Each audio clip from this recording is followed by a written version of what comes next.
Drama serial पामाल के आने वाली न्यू एपिसोड बहुत ज़्यादा कमाल की होने वाली है। आने वाली एपिसोड के अंदर आप लोग देखेंगे कि आखिरकार रज़ा तो मलका के ऊपर शक करता ही चला जाता है। वो तो मलका की कोई भी बात नहीं सुनता। जब मलका कहती है कि मैंने घर के अंदर नौकरानी रखवाई है तो रज़ा कहता है कि तुम मुझसे पूछ तो लेती, तुम तो हर काम अपनी मर्ज़ी से करती हो। और इसी तरह से रज़ा मलका के ऊपर बहुत ज़्यादा गुस्सा होता है और उससे कहता है कि तुम्हें जो भी काम करना हो पहले मुझसे और भाभी से पूछ लिया करो। तो मलका गुस्से से तंग आकर कह देगी कि रज़ा मैं ऐसा क्या काम करूं कि तुम और भाभी राज़ी हो जाओ। मैं जिस काम को हाथ करने को लगाती हूँ आप लोग उस काम से करने को मना कर देते हो। मैं आखिर जाऊं तो जाऊं कहाँ। और इसी तरह से मलका चीखती चिल्लाती रहेगी और रज़ा से कहेगी कि एक तरफ भाभी है जो कि कुछ चीज़ को हाथ नहीं लगाने देती और दूसरी तरफ तुम हो कि भाभी की मर्ज़ी के मुताबिक मुझे ढालने की कोशिश करो। आखिर मैं क्या करूं, तुम मुझे ये बचाओ।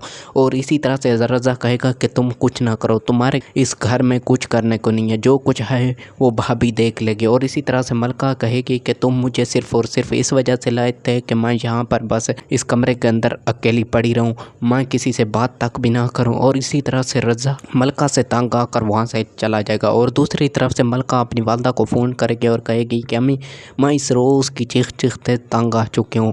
रज़ा तो मुझे कभी प्यार करता है और कभी मुझ पर इतना गुस्सा करता है कि लगता नहीं है कि वो पहले वाला रज़ा है। और इसी तरह से उसकी वालदा कहती है कि बेटा तुम्हारी ये नई नई शादी है, बस ये लड़ाई झगड़े ऐसे होते रहते हैं, तुम शुरुआत के दिनों में सिर्फ इग्नोर करो, आहिस्ता आहिस्ता सब कुछ ठीक हो जाएगा। लेकिन मलका कहेगी कि मैं अभी कब तक इग्नोर करूं, मैं अब थक चुकी हूं रज़ा के इस रवैये से, मुझे अब ज़िंदगी बेजार लगने लगी है, मैं कुछ भी नहीं कर सकती। आप हैं कि उनका साथ देने के लिए हर वक्त तैयार रहती हैं। और इसी तरह से मलका अपनी वालदा का फ़ोन काट कर रोना शुरू कर देगी। दोस्तों ये सब आपको ड्रामा सीरियल पामाल के आने वाली एपिसोड में मालूम होगा।